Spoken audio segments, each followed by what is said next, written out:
Boa tarde, bem-vindos nessa tarde das conselheiras. Eu e Suzy Quies estamos hoje recebendo um convidado muito especial. É uma honra te ter aqui com a gente nessa tarde, Edu. Muito obrigada. E eu quero apresentar você. Posso? Oba! Oba. Eduardo Chiniachik é palestrante internacional, neuropsicólogo e mestre em liderança educadora. Já formou milhares de pessoas em desenvolvimento do poder pessoal através da expansão das competências de liderança, comunicação e inovação. Achei genial a inovação estar dentro dessa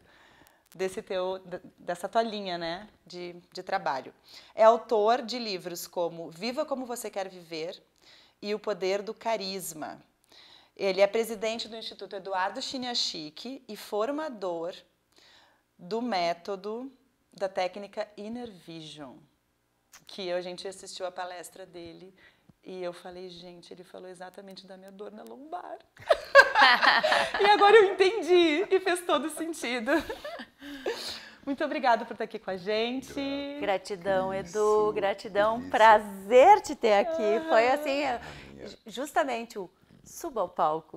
Subimos ao palco e não tivemos medo, um pouquinho de medo, mas a Cris foi buscar e conquistamos. Então, gratidão de estar aqui conosco hoje. Delícia. Obrigada. Honra minha, muito grande mesmo. Edu, tem uma perguntinha que tu fez pra gente na tua palestra e na casa do teu irmão também, quando a gente esteve lá, que tu falou, quem é você, né? Se apresentem. Eu apresentei o que o Edu faz. Eu gostaria que tu apresentasse quem é o Edu.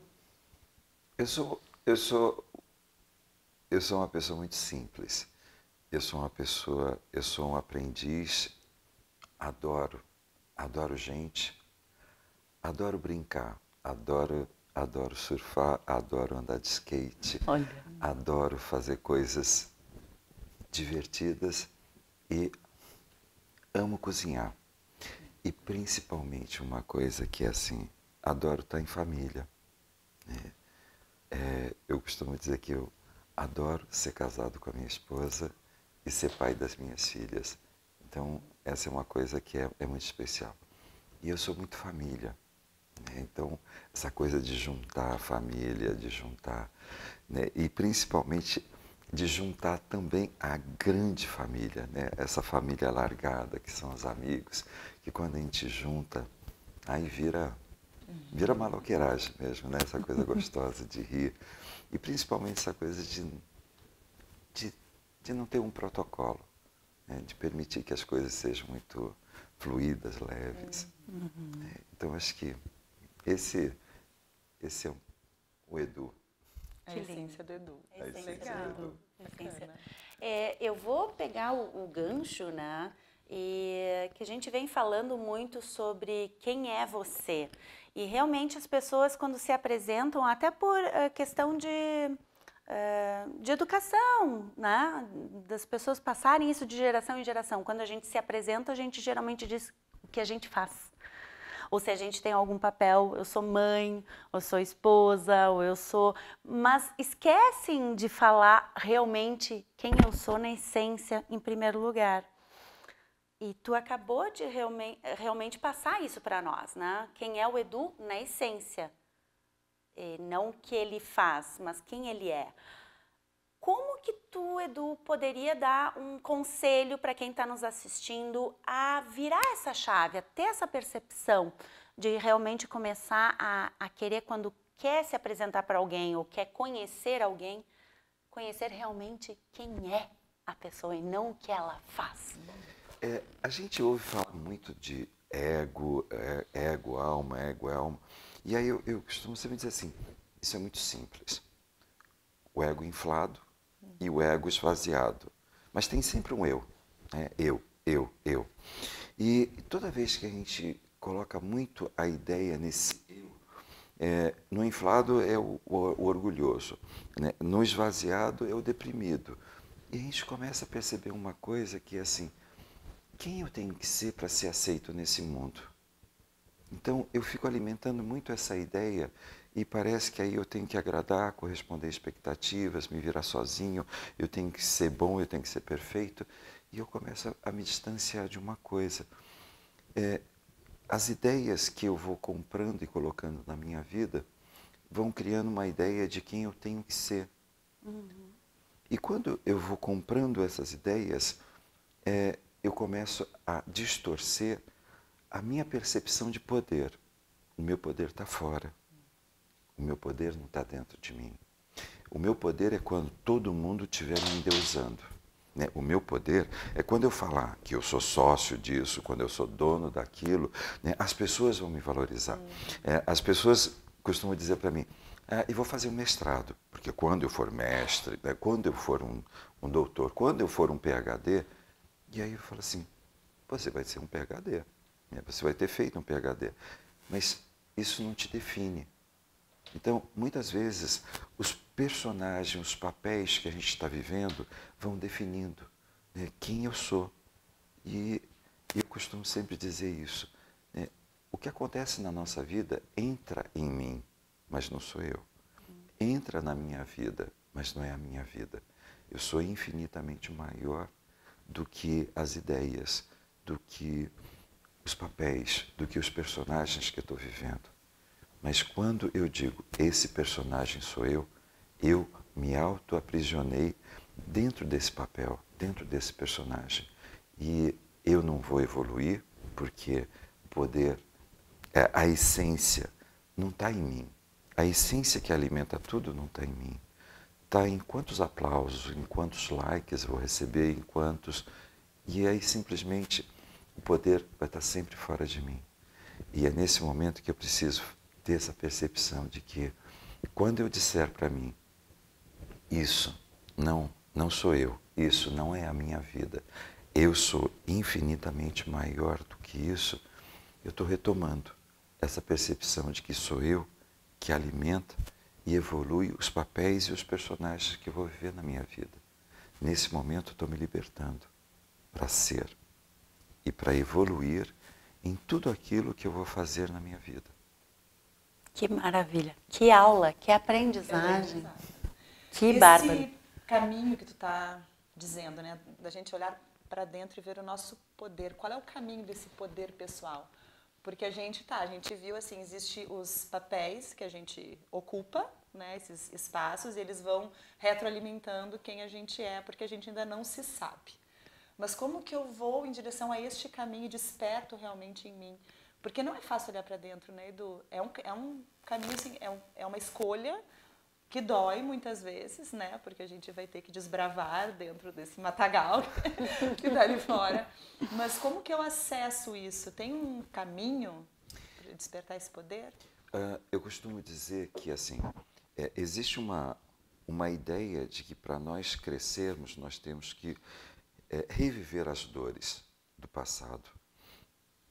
E muitas vezes isso passa como se a gente tivesse que fazer uma coisa que é assim, ok, você precisa exorcizar, expulsar, fazer um processo catártico, vai, spa, e esvazia.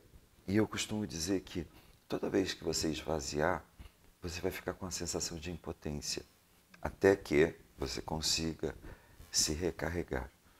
E ao longo da minha vida, eu percebi uma coisa que é assim, isso não funcionou para mim. Imagina, eu termino um processo e aí eu começo a ficar com medo de fazer as coisas que eu já faço. E aí eu digo assim, tem alguma coisa errada. Então, ao longo da minha trajetória profissional, eu descobri que tem uma outra forma. Como é que a gente lava um copo sujo?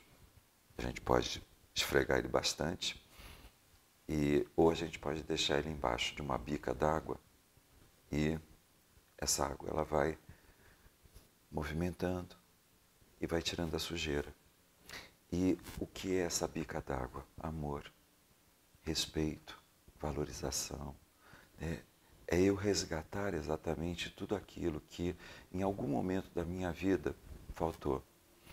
Faltou amor. Eu preciso de uma bica de amor. Faltou amparo, proteção, segurança. Eu preciso de uma bica de proteção, de segurança. Faltou valorização. Eu preciso de uma bica de valorização. Então é esse momento em que, muitas vezes, não é a dor, mas é resgatar exatamente o que me produziu dor ao longo da minha vida. Então, eu estou preso dentro, sabe o que é? Que o meu pai, a minha mãe, eu tive um relacionamento abusivo. Simplesmente você não viveu o amor, né? Você ainda não aprendeu o que significa amor. Então, assim, não adianta você ir para um processo que fica o tempo dizendo assim, por que você não faz isso? Por que você não... Porque isso não vai te dar aquilo que você ainda não tem dentro. Então é esse momento que é tão importante que a gente possa resgatar as 3 experiências que desestabilizam a vida do ser humano: desamor, desamparo e desvalorização. Eu não sou importante, eu tenho que aprender a me virar sozinho e por mais que eu faça, nunca vai ser bom. Então essas 3 frases começam a ficar sendo os fantasmas na vida das pessoas. E aí o que é que eu acredito hoje? Em uma experiência que faça com que eu tenha uma referência sentida de mim, nova, inédita. Então, por isso que eu costumo sempre dizer assim, o meu compromisso é conduzir as pessoas a viverem experiências inéditas de amor, de amparo e de valorização. Uma pessoa, quando terminou, antes de ir, ele estava numa mentoria e eu falei assim, você vai fazer um namastê, né? Ele falou assim, precisa? Eu já fiz tanta coisa, né? Tanto processo. Eu falei assim, você só vai me dizer quando terminar. Mas dentro da mentoria eu preciso que você tenha passado pelo namastê. Tá bom, tá bom. Quando terminou ele falou assim, tem 2 coisas que eu achava que eu sabia o que era na vida. Amor e proteção. E eu percebi que eu passei a minha vida fundamentado sobre 2 ideias, em que não era amor e não era proteção. E hoje eu estou saindo daqui exatamente com essa sensação de amor e de proteção. Me apropriei delas. Que lindo. Então, são coisas que às vezes a gente diz assim, é diferente quando eu digo assim, nossa, caiu um monte de ficha. Nossa, tive insight de monte. E eu digo, é importante, mas não vai te mudar. Né? Uma semana depois você vai voltar para aquela roda viva e você vai perceber que nada mudou. E aí a pessoa me pergunta, mas o que eu preciso então? De uma nova referência sentida. Porque a parte do teu cérebro que produz o insight é a lógica, é a razão. Nossa, é verdade, nossa, fechou, faz todo sentido. Mas eu não estou me sentindo. Eu não tenho uma referência desse insight. Saquei que eu posso viver uma confiança inabalável, incrível. Mas o que é que você acha? E aí, na sequência, eu volto para aquela sensação de estar esperando a aprovação do mundo. Então, é esse momento que eu preciso criar uma nova referência sentida de mim, vivendo essa confiança inabalável. Agora sim. Que lindo. Perfeito, né? Nossa, muita... Não é insight. Não é insight. Na verdade é, porque a gente não sentiu. Claro. Mas fez muita diferença, porque é engraçado esse negócio da bica d'água pingando. Isso eu achei super interessante, porque foge muito daquilo que a gente está acostumado a degustar, a matar a fome, né? Em vários lugares. Então traz um resgate de algo novo, né? De algo novo e desperta uma consciência nova na gente, quando a gente começa a entender que existe outra forma. Né? Porque esse exemplo que tu deu coloca bem que nós, seres humanos, somos muito imediatistas. Então, é muito mais fácil pegar uma esponja, encher de sabão e lavar logo aquele copo sujo e guardar na prateleira. Guardar na prateleira.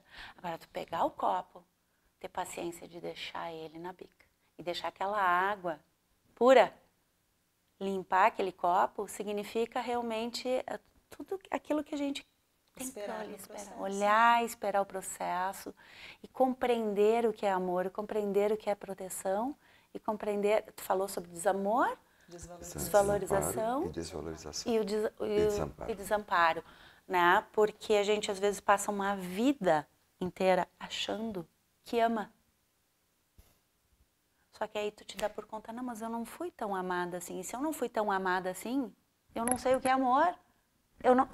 não me abasteceram, não me deram, não compreendi o que é isso. Então, aquilo que eu achava que era amor antes, não. Hoje eu sou uma pessoa que tô em busca disso, de querer. Eu tenho que ir pro Namastê, tá? Próxima vez Namastê, pode mandar. Eu tô louca pra passar pela experiência da flecha. É linda. Olha só. É muito linda.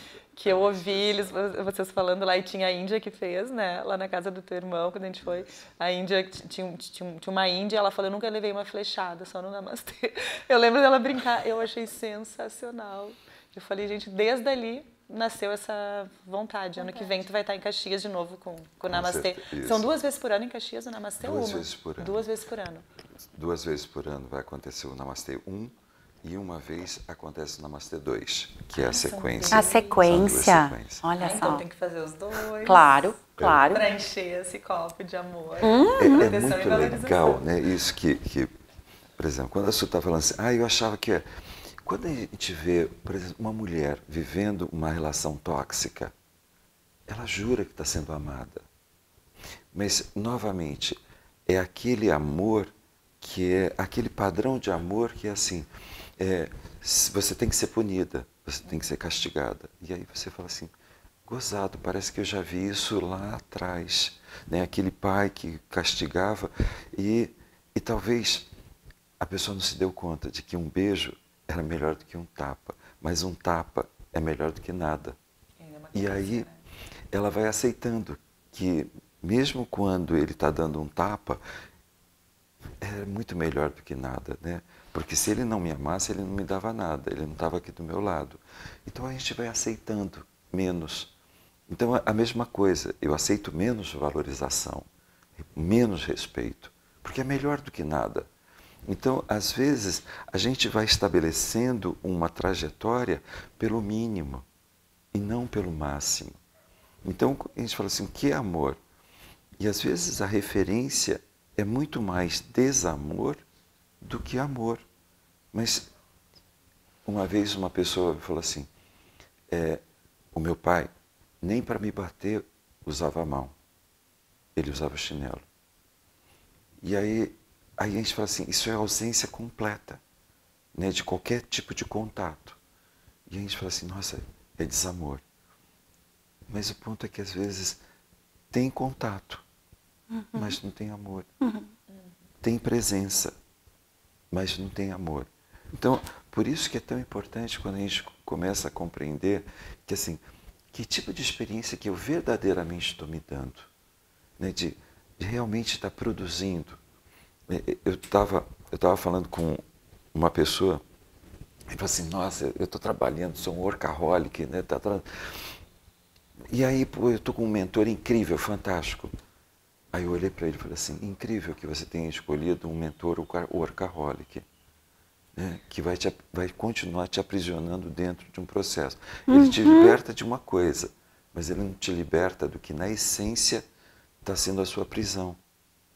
Então, assim, às vezes a gente está indo buscar não aquilo que verdadeiramente está nos libertando, mas está dando a sensação de que eu estou fazendo. Você não pode me culpar de eu não estar fazendo coisas. Né? Então é aquela pessoa que fala assim, eu vou dar um jeito no meu casamento. Vamos fazer uma viagem para Paris. E aí você fala assim, qual é o jeito? Ela tentou. Não, mas a gente está se esforçando, né, para fazer dar certo. E aí eu digo assim, não precisa sair do sofá para fazer dar certo. Certo, sim. Não é o lugar, não é o local. São as pessoas, né? E precisam querer e precisam olhar para dentro para poder dizer o que eu tenho. Não seria de errado, mas o que está me faltando, que eu não estou conseguindo contribuir com essa relação e o outro também querer pensar da mesma forma. Para daí tentar dar um novo caminho, né? Porque é essa coisa que eu acho lindo quando vocês estão trabalhando exatamente nesse ponto. Né? O que faz com que eu esteja governando a minha vida? Certo. É quando eu tenho... Ontem eu estava comentando, né, na empresa que eu fui, a gente não veio nessa vida para tentar. A gente veio nessa vida para viver. E aí, porque a pessoa fala, sabe o que é? Porque a gente tem tem uma dualidade, porque quando a gente está fazendo, tem a possibilidade de dar certo e a possibilidade de não dar certo. Eu falei assim, putz, eu vou dizer uma coisa para vocês, eu sou inflexível, eu sou uma pessoa rígida, eu sou uma pessoa extremamente inflexível. Toda vez que estiver dizendo, posso ser feliz ou eu posso ser infeliz. Eu sou inflexível, só tem felicidade. Né? E aí a gente fala assim, ok, então assim, é que às vezes, para algumas coisas a gente não pode ser flexível. Ai, sucesso ou fracasso? Né? A gente não veio para essa vida para viver, para ser um fracassado. Ai, Edu, mas é que você não sabe o que eu estou vivendo. Eu vou dizer, o ponto não é o que a gente está vivendo, mas o que a gente está deixando de fazer quando a gente está vivendo. Então é essa hora, né, que a gente fala assim, para ser governante da vida, eu preciso ser inflexível. Né, ter um compromisso muito grande e que rompa definitivamente com essas coisas de falar do extraordinário, mas continuar tendo compromissos ordinários demais na vida. Né? Certo, ou medíocres. Porque às vezes a gente acaba tendo, né? A gente se boicota. E aí, se eu quero ser realmente a governante da minha vida, se eu quero realmente ser extraordinária, eu vou ficar escutando o que estão falando, o que estão dizendo, o que é a opinião do outro. Eu tenho que acreditar, tenho que acreditar no meu potencial, acreditar na minha capacidade e acreditar na minha permissão. Eu me permito. Isso tem muito a ver com o poder pessoal, né, Edu? Que tu fala muito. Exato. Por isso que eu costumo sempre dizer assim, que o primeiro ponto importante é que a gente possa ter domínio da gente mesmo. Então, às vezes as pessoas falam assim, mas sabe o que é? Eu preciso dominar a comunicação. E eu costumo sempre dizer uma coisa, se você não tiver domínio de você mesmo, fica difícil você falar, vou me conectar com a outra pessoa. Porque sempre vai ter uma coisa que está faltando. Você fala assim, mas o que é que está faltando você? Não é esse momento que eu digo assim, para viver o amor precisa ter dois. Mas a gente está vivendo um grande amor. Eu falei assim, atenção, trabalhe fortemente você. Porque se você não estiver dentro da relação, não tem amor. Mas o outro está me amando. Por quanto tempo?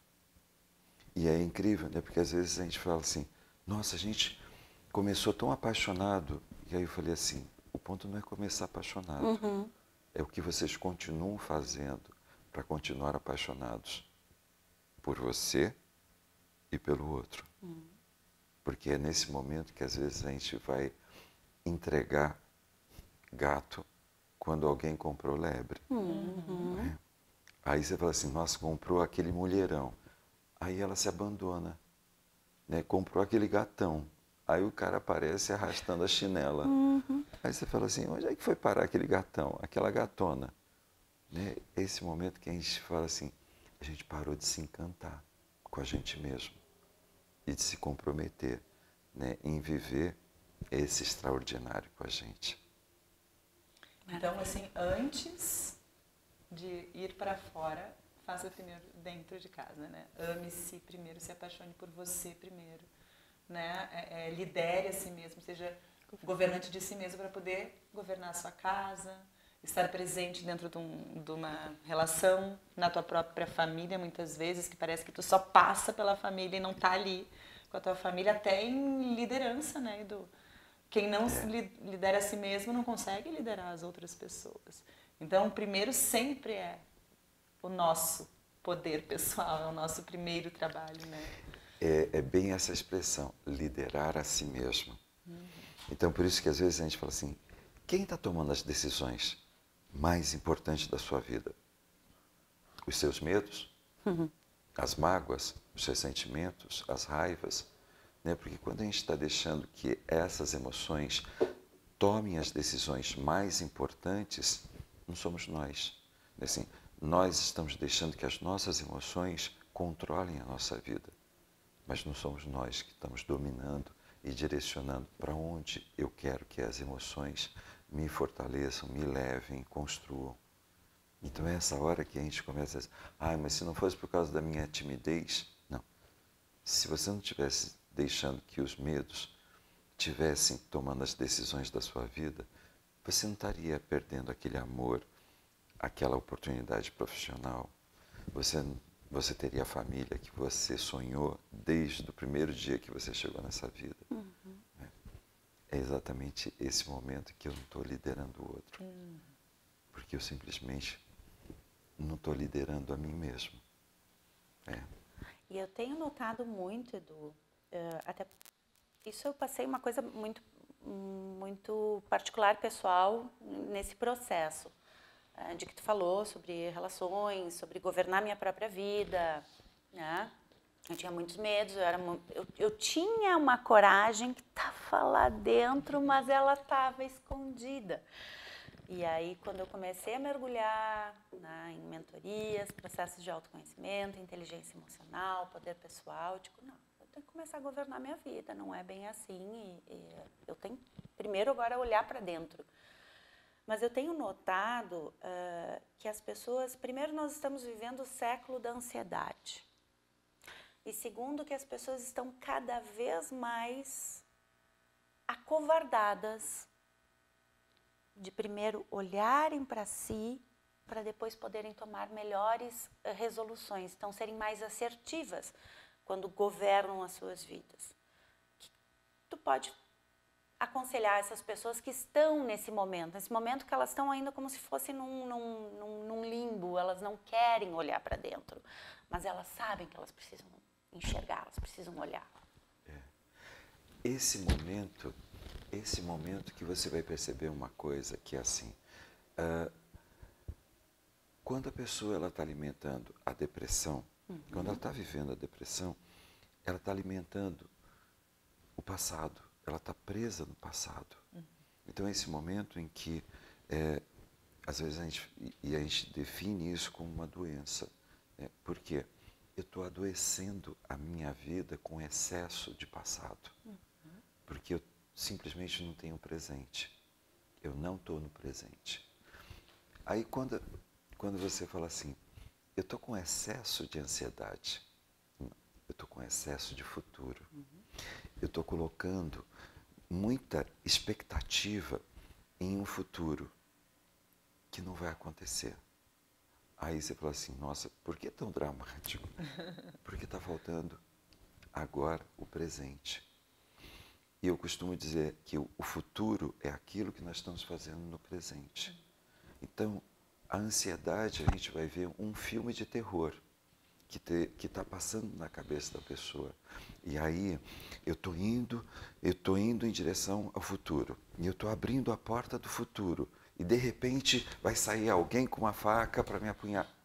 E aí eu começo a ver tudo dando errado, nada dando certo, uma dúvida, incerteza, uma exigência, uma perfeição, uma cobrança. Será que eu vou ser bom? Será que eu sou bom? Será que eu sou capaz? Nossa, mas ninguém está me ajudando. Porque... E aí quando a gente vai olhando isso, a pessoa não está no presente. Então, essa coisa quando a gente fala assim, eu preciso me devolver para o presente, para que eu tenha direito a uma vida. Porque quando eu estiver lá no passado ou quando eu estiver lá no futuro, eu não tenho um presente, eu não tenho uma vida.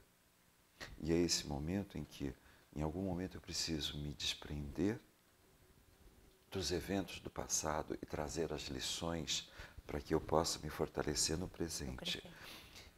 Me orientar e trazer o futuro para impulsionar o meu presente e me levar em direção àquilo que eu tenho certeza. É essa hora que eu costumo dizer assim, abre mão do controle. Porque tudo aquilo que a gente quer ter controle, controla a gente. E começa a fortalecer o domínio. Tudo aquilo que a gente tem domínio, a gente não duvida. A gente tem absoluta certeza. Tem gente que ainda hoje está tentando ter controle sobre um prato de comida. Mas comida está na área de domínio. A gente levanta, vai, come. E até faz a opção de não comer, mas está na área de algo que eu tenho certeza absoluta. Então é essa coisa, né, quando a gente fala assim, tem gente que colocou amor na área de domínio, felicidade, alegria, saúde, realização, prosperidade, riqueza. Esse é o ponto, essa é a pergunta. O que é que eu estou colocando na área de domínio, de certeza absoluta? Isso fala muito de eu ser governante da minha vida. Se eu não estiver governando, sendo soberana, regente, a imagem, né, daquela rainha, aquela imperatriz, que está sentada lá no centro do universo, olhando e tendo a certeza de que esse reino é meu, me pertence. E aquilo que vai acontecer lá me pertence. É esse momento que eu não duvido. Eu só alimento certezas na minha vida. Não tem porquê eu ficar ansioso com algo que eu já sei que eu vou encontrar.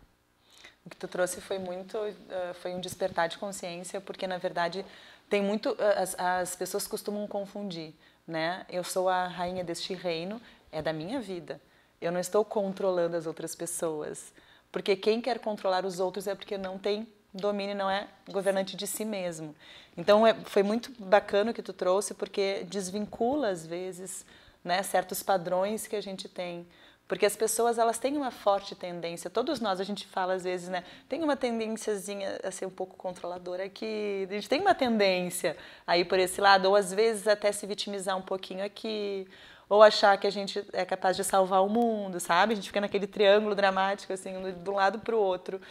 E quando a gente está ali, a gente não consegue governar, dominar e ter até uma consciência de quem a gente é, né? Então, são papéis que a gente vai vivendo ao longo da vida e que não nos permitem enxergar a realidade das coisas. A gente vive uma ilusão e passa, às vezes, uma vida inteira vivendo assim.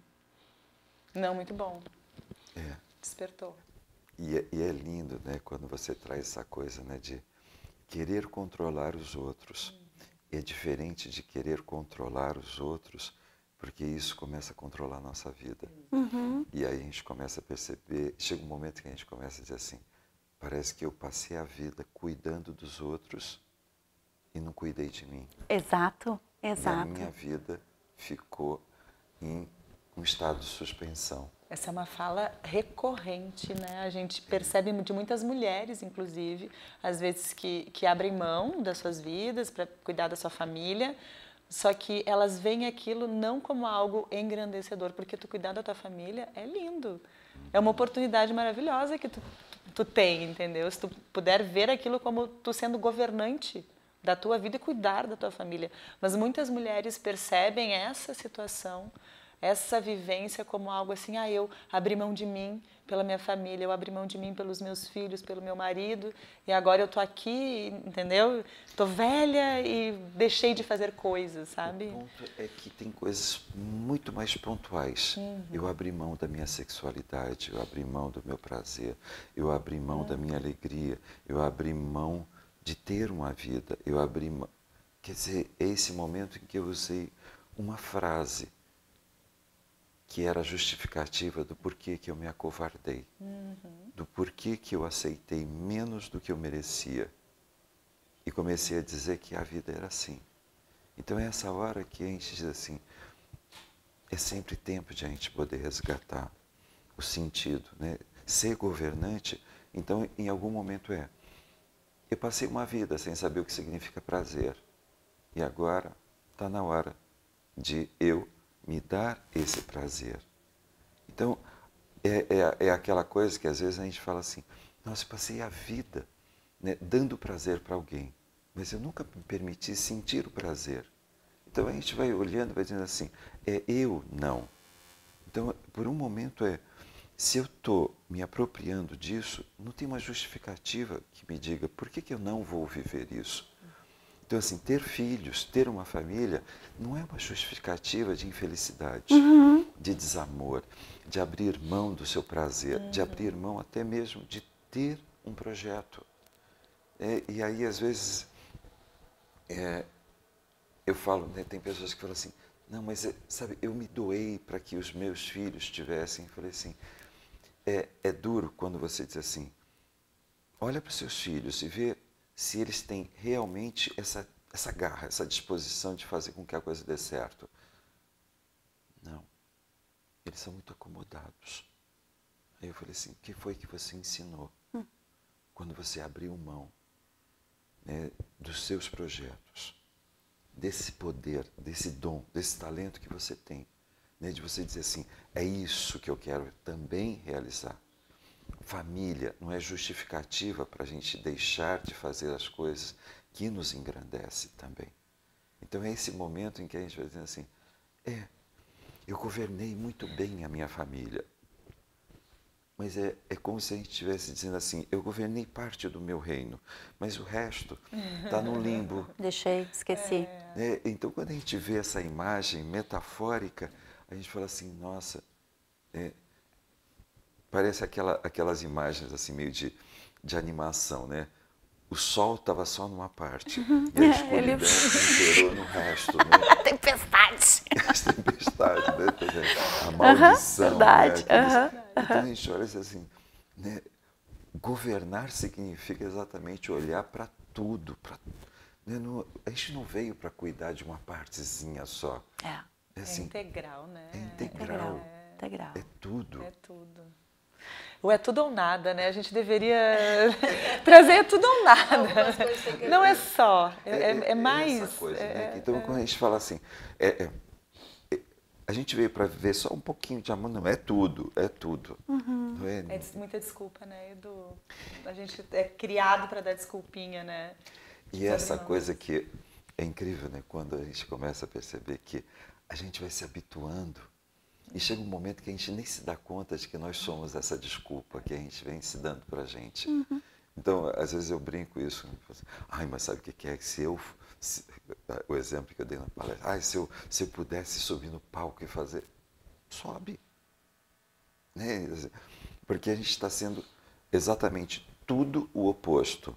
É a pessoa que não faz uma apresentação poderosa, não está no palco, não está no centro do palco da vida e se habituou a dizer, mas eu gosto de ficar lá nos bastidores, no backstage.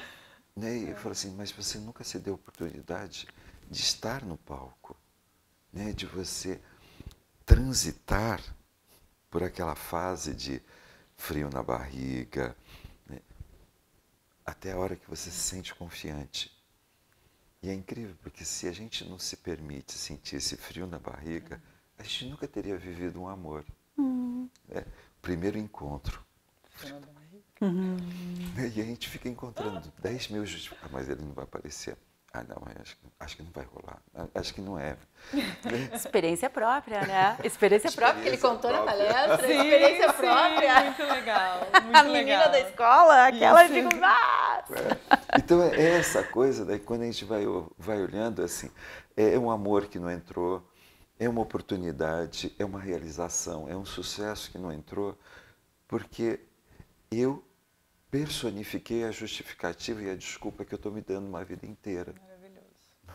Medo, né? Medo, é o medo e aí a gente dá as desculpas, as justificativas e não vai para ação. Um dia eu estava brincando com o pessoal e falei assim, se não fosse por causa da minha timidez, aí eu estava brincando, eu falei assim, parece que a gente está esperando um pai de santo, né? Que tire esse encosto da minha vida, né? Que, assim, se não fosse por causa dessa minha timidez aqui, é um encosto que está na minha vida e que eu estou esperando que alguém venha tirar ele da minha vida. Como se não fosse eu que estivesse alimentando ele. Né? Verdade. A tua responsabilidade, ficar com ele ou tirá-lo, né, de ti. É isso aí. Edu, gratidão, foi incrível. Esse momento contigo. Muito obrigada. Gratidão, gratidão, gratidão. Obrigada não, porque obrigada é por obrigação. A gente aprendeu com o Edu. Né? Então, assim, ó, tu foi de uma humildade, de uma simplicidade. A gente viu o quanto a tua fala e as tuas atitudes estão sintonizadas, alinhadas, com a pessoa, né? Com quem tu é.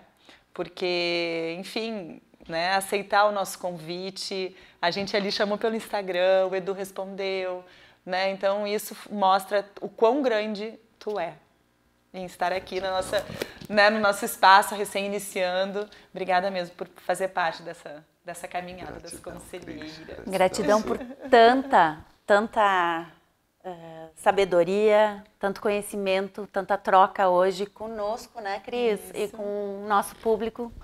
Então, muito obrigada. Parabéns. Continue assim, sendo essa pessoa brilhante e humana. É humano. É famoso, mas é humano. E isso que é bom. É humano mesmo. Né? Aquela pessoa que a gente sente assim que o ego tá tranquilo. Esvaziado. Tá esvaziado. Edu, eu queria que tu convidasse as pessoas também para o teu evento agora, né? Em dezembro. Em dezembro. Nós estaremos contigo. Oba. Com certeza. Em dezembro, no início de dezembro, aí essa data vai estar aqui aparecendo. É o seguinte, vai estar acontecendo em Caxias do Sul um evento nacional que é o Power Professional, que é uma mentoria profissional, onde a gente vai trabalhar exatamente todo o projeto, todo o desenho, né, desde o início até o final. Nada como a gente falar assim, para que um projeto de sucesso grandioso aconteça, é importante que eu tenha um profissional que se sinta muito poderoso para ser exatamente a referência desse projeto poderoso e vencedor. Esse é o Power Professional. E uma outra coisa que eu quero dizer para vocês também é o seguinte, a Cris e Su, não é só seguir. Essas duas mulheres têm muitas coisas fantásticas para você ouvir e, mais do que ouvir, colocar em prática, para que vocês assumam verdadeiramente uma frase na sua vida. Governe, seja governante da sua vida, da sua existência. Segue as duas, porque as duas têm muito para te dar e principalmente para te conduzir. Amor, gratidão, lindo! Ai, fechou, gente, que transbordo! Ai. Nossa, muito obrigada. Deus te dê sempre tudo o necessário para dar esse transbordo para as pessoas. Gratidão. Gratidão, lindo. Ai, que bom, que bom.